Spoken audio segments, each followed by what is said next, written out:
ケントです。壊れていた SD メモリーカードリーダーの修理にチャレンジしました。結論を先に言っちゃいますが、うまくいきませんでした。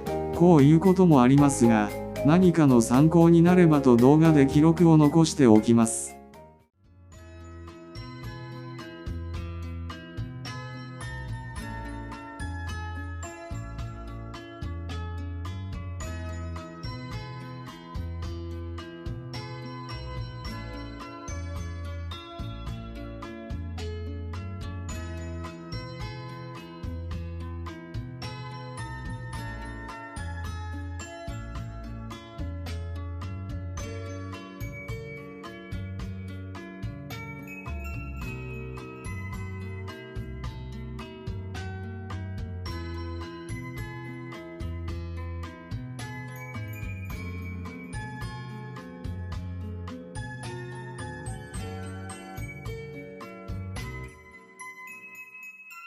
この動画は、撮影から動画編集まで、Android スマホのみで処理しています。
最後までご視聴ありがとうございました。良ければチャンネル登録をお願いします。